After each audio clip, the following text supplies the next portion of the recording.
So I'm going to be using today the Paul Mitchell Synchrolift Soft. Gives you up to 7 levels of lift. It's got a really nice cream consistency. It's made with shea butter. So it's really nice and moisturizing.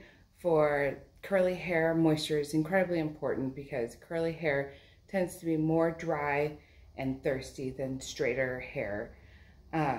So keeping that moisture in is incredibly important. I'm going to mix this 1 to 1.5 with Paul Mitchell 20 volume cream developer.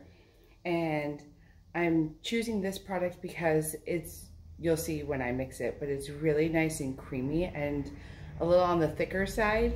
So it helps a lot with controlling the texture in my foils, making sure that it sticks to the foil and I can saturate really well. So here's how it comes out. You see it's this nice thick cream. So this is 30 grams of Synchrolift Soft. I'm going to add 45 grams of 20 volume cream developer. I utilize my scale because I like really precise measurements, which is also why I choose to use grams instead of ounces. But you can use the measuring beaker or whatever you like to measure with. All right, so here we've got it all there. I use a whisk always when mixing my color, but especially with this lightener, the whisk comes in really handy.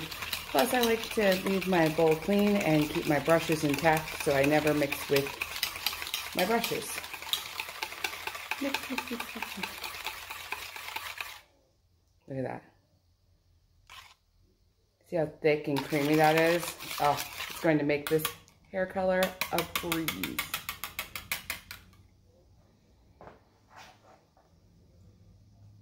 All right, so I'm all set up to go. I have my Fermar pre-cut foils. I love these foils. They're extra long. They come laid flat so they don't have a crease in them. And they're really nice and thick so they are nice to fold, and they help incubate just a little bit more. So typically when I'm doing a guest, the first thing I'm going to ask them, especially if they're a curly haired guest, is how frequently they wear their hair straight versus curly. So this guest wears her hair curly all the time. So we are going to focus on a pattern that's going to make it to where she gets nice diffused highlights throughout her hair, and she can kind of clump it into ribbons of curl, ribbons of light in her curls, which means we're going to be utilizing more of a heavy weave and some slicing. So let me see, where's the best place? There, you can kind of see that. How's that? So we're going to start off our first section. It doesn't really matter which side you go from. I'm going from this side just because it's easier for you guys to see. I'm going to take all the way from this edge, diagonal back to kind of that center point. That's my first section. Clip all this hair out of the way.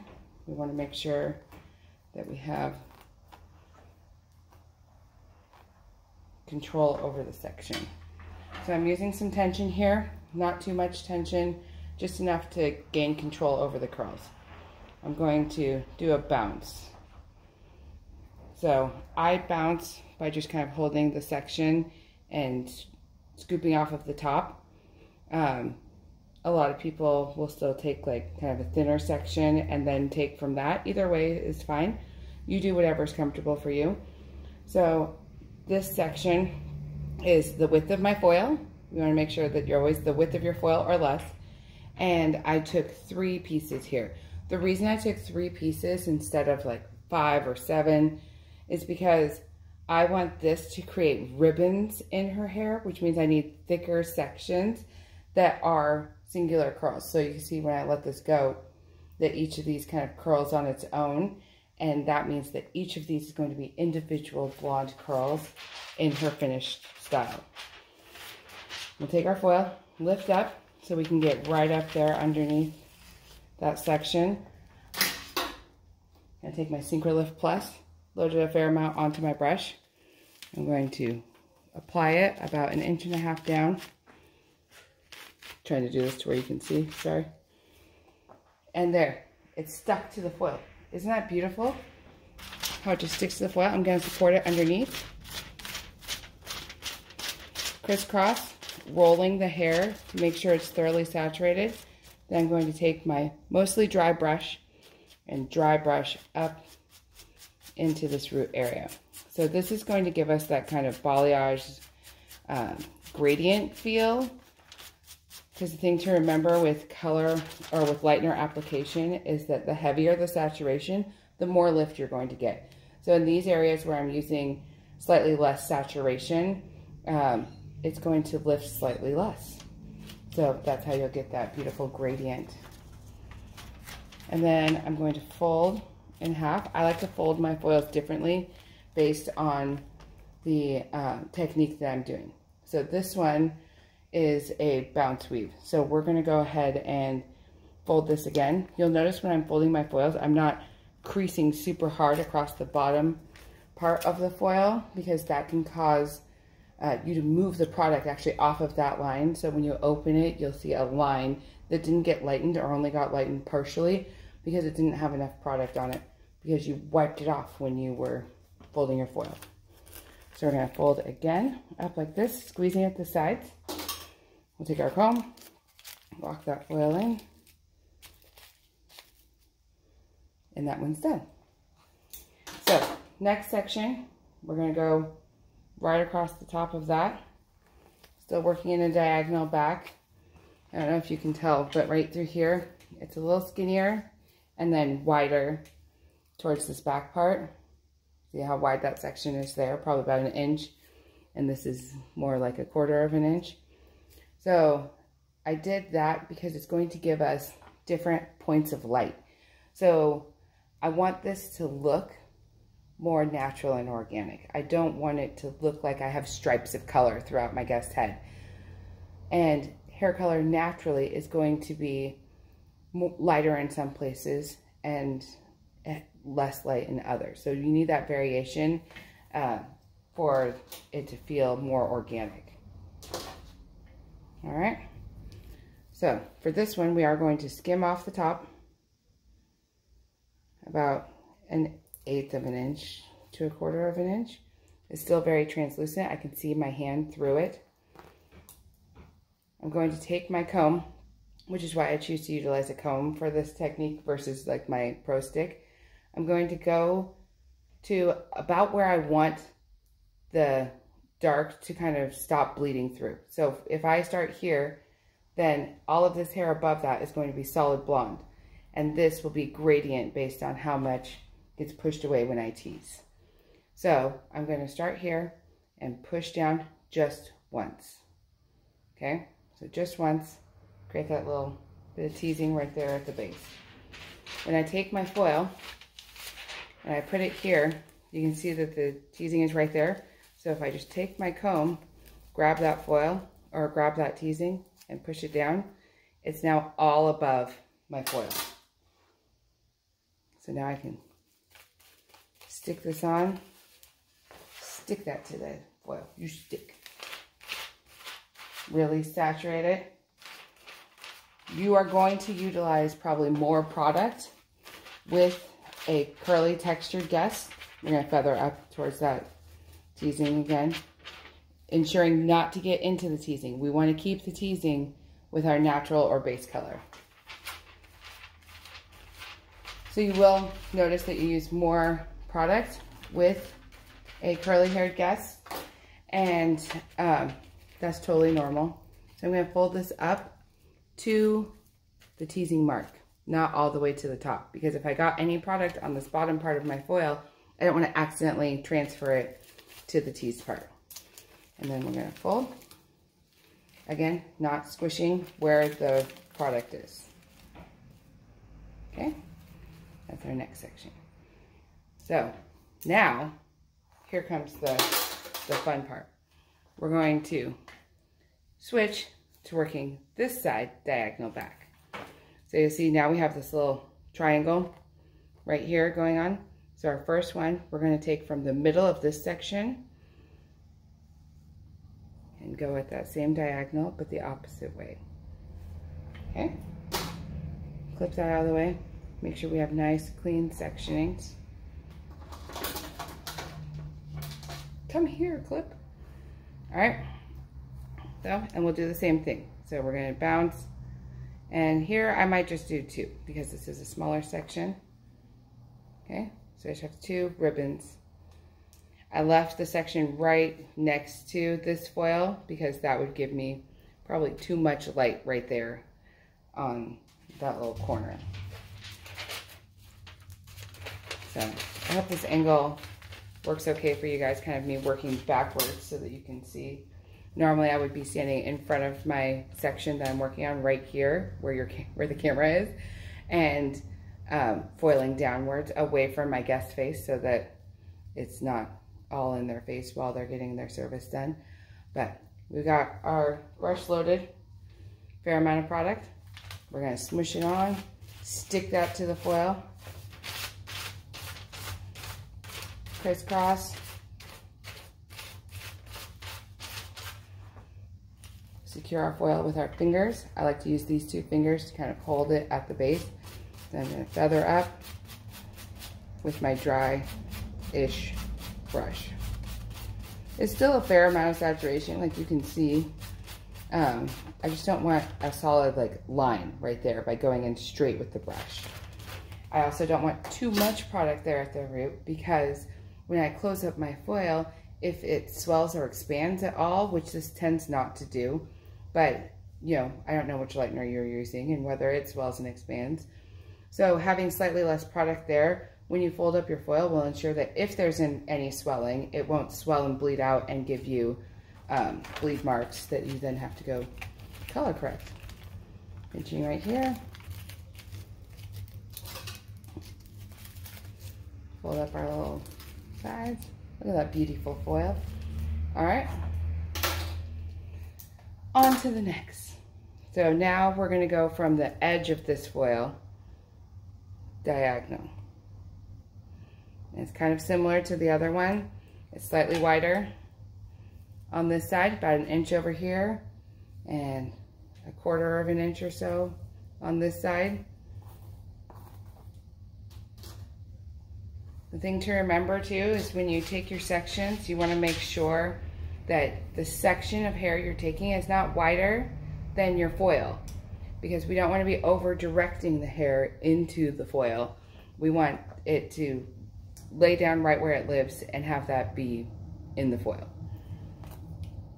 So we're going to skim about 1/4 inch off the top of this, 1/8 to 1/4 of an inch. Hair density is definitely going to come into play. Again, make sure that you can see through that section. Thinner sections and more of them is going to give us more even saturation, which is going to give us more even lift. So this one, I think I'll go in about the middle and then tease down. That's going to give me just a little more blonde in this section than the last one.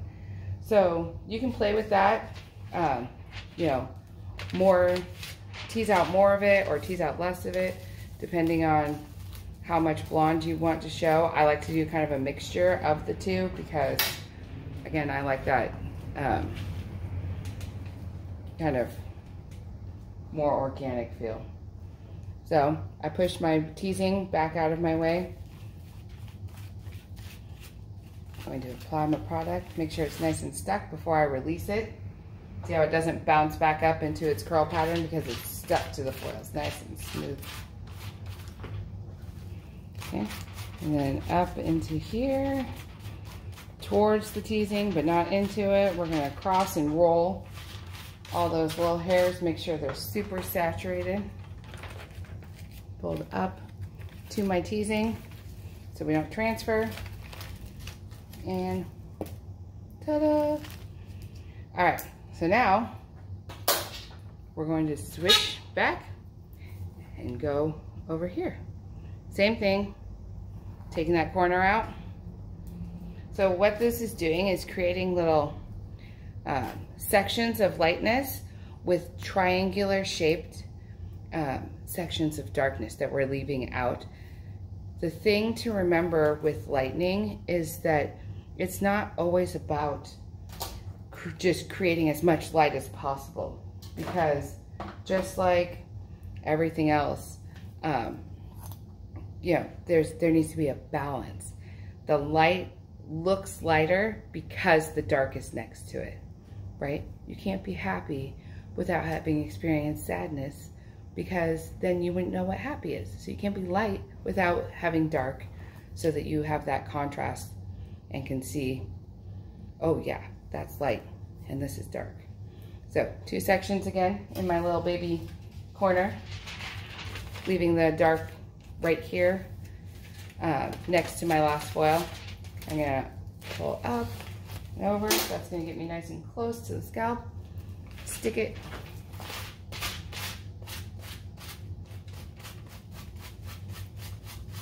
Feather up. Make sure it's good and stuck. All the product, yes. All right, and then this one we fold all the way up. That way, when I'm looking back and I'm like, oh, did I weave that or did I tease that? I can tell just by looking at my foil what I did in my last section, so I know what to do in my next section. So we're going to take our diagonal back section this way.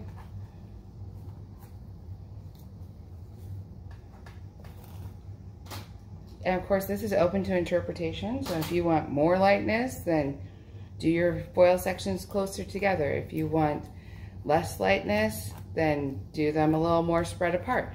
Just make sure that you're leaving darkness in between, or in certain designated parts, so that you can tell the light from the dark. We want the contrast. All right, so here's our next section, teasy light. Gonna go up a little further again. Oh, look at that. Left a hole right there in the middle. That's totally fine. That has to do with the density of her hair. And in the end, it'll all diffuse and lay beautifully. Okay, I'm gonna push that back.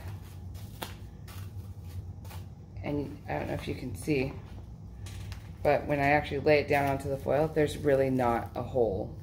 I mean, there's a little bit of a hole, but it's not like it was when it was straight up and I was teasing it.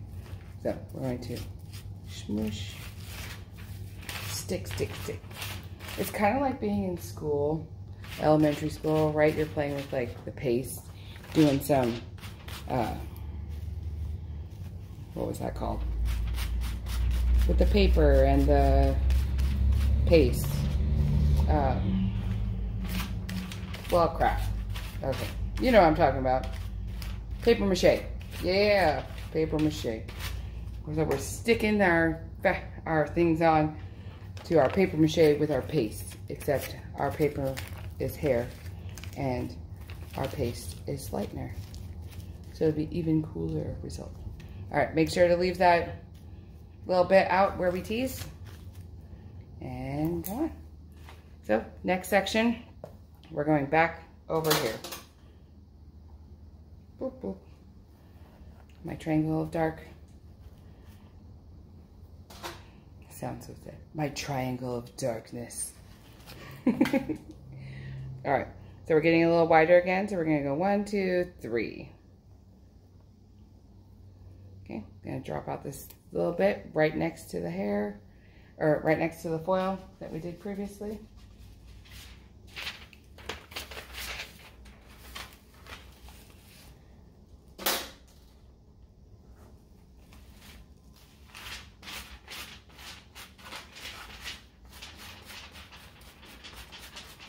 Brush, brush, brush.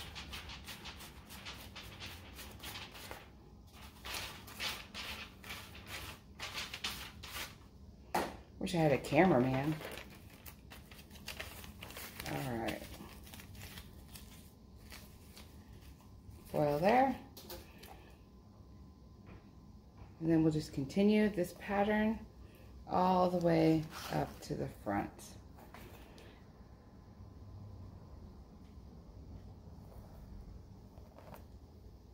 This lovely guest will be getting a haircut after this color.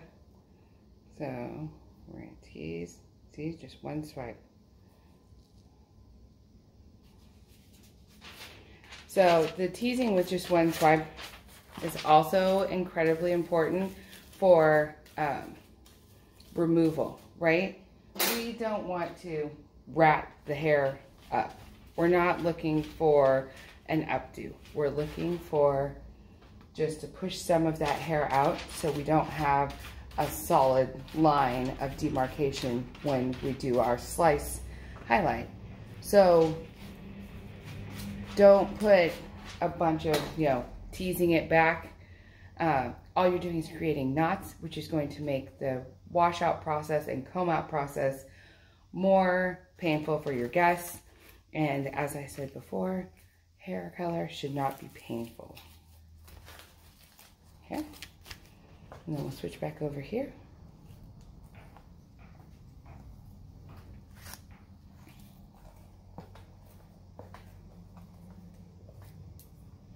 So now, we'll turn around.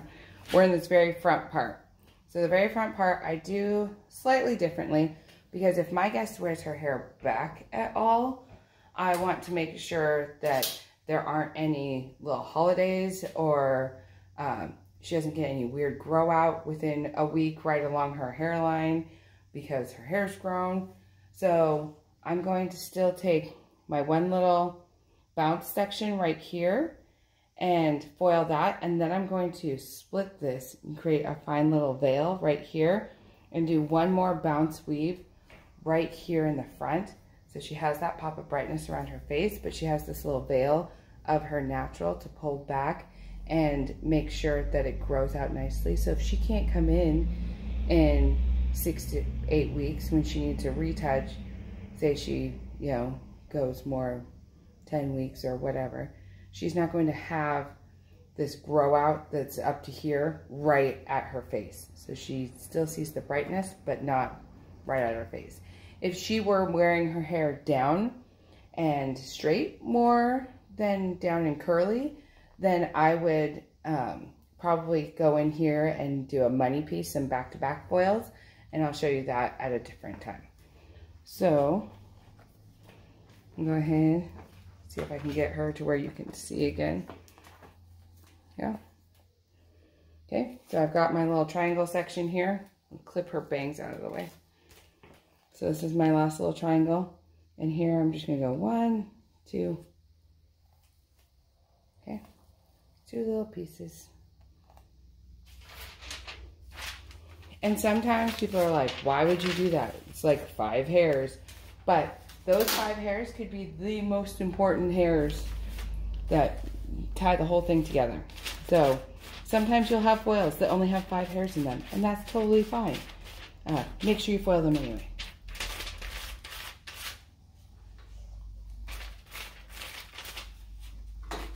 Beautifully saturated, right? Oof, oof. Fold it up, not creasing across the bottom. It's still nice and clean, right? You don't have to do the in order to get a nice, clean, beautiful fold on the foil. But you'll see it's a little thicker. I didn't remove that product there. I don't want to. I need it to stay there and do its job. All right, so here we are at the front. We're gonna go right along the hairline. You hairs get to stay. Okay, and here I'm gonna go 1, 2, 3.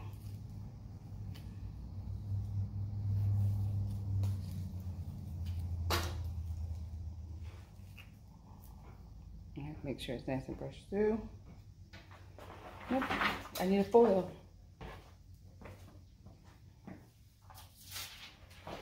One foil short. Isn't that always how it happens? You're always one foil short. All right, so I got my foil. Gonna pull this way the other way and back, get nice and close to that scalp. Load a good amount of product on there. Oh yeah. Reminds me of like marshmallow fluff or frosting or something delicious. Should probably go have a snack while she's processing if I'm thinking about food while coloring. Right? Crisscross, crisscross.